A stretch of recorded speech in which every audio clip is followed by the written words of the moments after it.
sini saya Reski Pradana. Kami berdua dari Green Circle. Kali ini saya ditemani oleh salah satu rekan saya yaitu Mas Abid Zikrin. Apa kabar Mas? Alhamdulillah baik. Mas Rizky apa kabar? Baik Mas. Jadi Mas Abid ini adalah CEO dari Cargo In ya Mas? Cargo In. Boleh dijelaskan Mas Cargo In itu apa? Oke, jadi sebenarnya Cargo In itu adalah sebuah layanan logistik alternatif. Kita selalu bilangnya sih logistik alternatif karena kenapa? Karena kita mengedepankan yang namanya sustainability development, terutama untuk sektor logistik. Karena kita lihat masih belum ada layanan logistik atau perusahaan-perusahaan logistik yang lebih mengedepankan keramahan lingkungannya daripada profitabilitasnya gitu. Oh, gitu. Iya. Sekali Cargo In itu. Tapi di sini kami tuh berdua mau membahas Green Circle, di mana Green Circle itu sebuah komunitas yang membahas tentang sustainability development yang bagaimana pengaruhnya kepada green economy ya Mas Adi. Sekarang sedang tren istilah green economy. Ya, mungkin kita jelasin dulu kali ya Green Circle itu apa. Boleh. Jadi sebenarnya Green Circle itu adalah sebuah community, atau kita kan anak-anak sekarang bilangnya circle gitu ya. Green Circle artinya sekumpulan, kita sih lebih fokusnya ke arah brand atau ke arah startup yang mereka ini atau kita ini itu mengedepankan sustainability development. Karena tujuan kita adalah mengumpulkan para startup atau brand-brand yang bisa memberikan layanan atau produk-produk pengganti dari produk-produk konvensional yang saat ini ada di pasaran. Karena seperti yang kita tahu bahwa industri saat ini kan masih mengedepankan kuantitas daripada sustainability-nya sendiri kan. Mereka tidak terlalu concern terhadap sustainability. Ya, betul gitu sih. Jadi kita ngumpulin lah istilahnya brand-brand siapa aja yang bisa kita jadiin satu, kita maju bareng gitu. Oke, dari sebelumnya juga saya sudah sempat riset Mas Abid. Dalam 20 tahun ke belakang ini sudah banyak sekali pembahasan tentang green economy. Dilihat dari sisi sosial, banyak sekali orang yang sudah mulai bosan dengan growth bisnis yang begitu saja. Dan mereka sudah mulai bicara tentang degrowth dan green economy yang sudah jelas sustain. Banyak sekali sih orang-orang yang ngobrolin tentang sustainable development ini ya. Ada juga yang memberikan pendapat bahwa mungkin salah satu jalan terakhir untuk mengurangi emisi karbon, terus peningkatan suhu, global warming dan sebagainya itu mungkin jalan terakhirnya adalah degrowth dari perusahaan-perusahaan penghasil karbon gitu ya.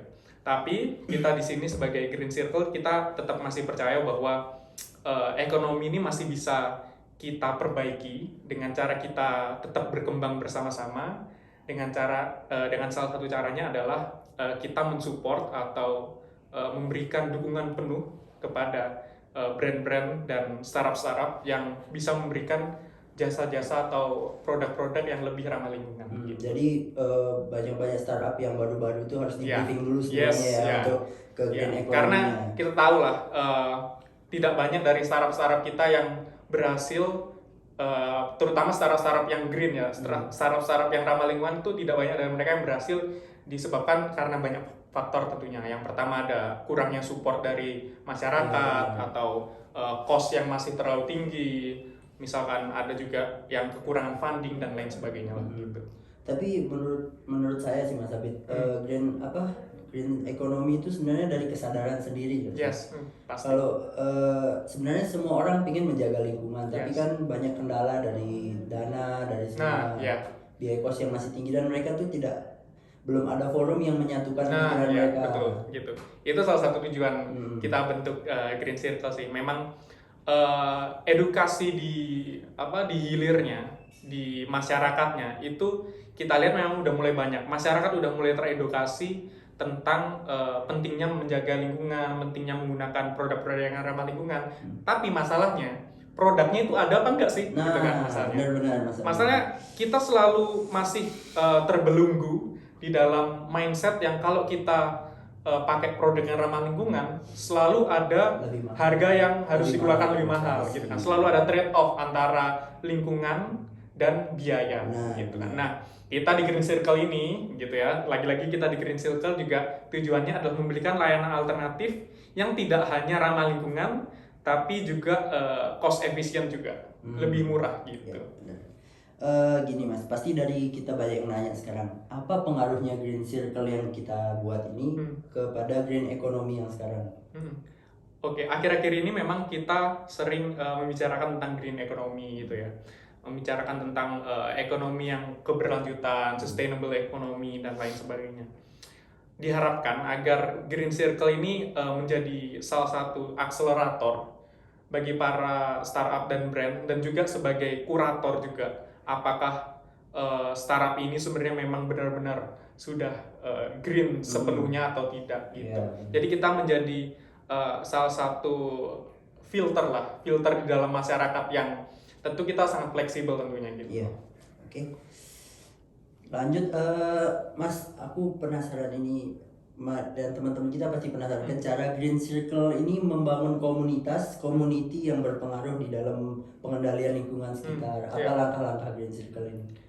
Oke, untuk yang paling dekat yang kita lakukan itu kita mengumpulkan brand-brand yang bisa yang baru maupun brand-brand yang sudah established, kita kumpulin jadi satu, kita mungkin bisa kita mengadakan sebuah forum yang kita menandatangani bahwa kita sepenuhnya untuk mau untuk bertanggung jawab, komitmen untuk bertanggung jawab atas seluruh kegiatan operasional, kegiatan marketing, kegiatan semuanya itu kita berkomitmen untuk menjaga lingkungan secara 100% gitu. Begitu. Oke, sudah jelas semuanya. Terakhir nih Mas, sebelum penutupan, pasti kan aku mau minta tanggapan dari Mas Abid tentang bagaimana untuk startup baru. Nah, ini untuk startup baru, bagaimana dia memperhatikan lingkungan dan untuk startup baru yang baru-baru tapi masih mengabaikan green economy. Mereka masih belum terlalu peduli. Apa tanggapannya Mas Abid? Untuk startup baru memang dari pemerintah sendiri, dari policy maker sendiri, itu mereka sudah selalu mengedepankan dan selalu mensupport untuk startup-startup yang lebih sustainable ataupun lebih berimpact terhadap sosial. Dua isu itu dari pemerintah sendiri. Nah, dari kita sendiri juga, dari masyarakat, dari marketnya sendiri, kita sebagai generasi milenial atau generasi Z itu lebih tertarik dan lebih mempercayai dan lebih mau untuk menggunakan produk yang memiliki latar belakang sustainability atau latar belakang yang lebih ramah lingkungan.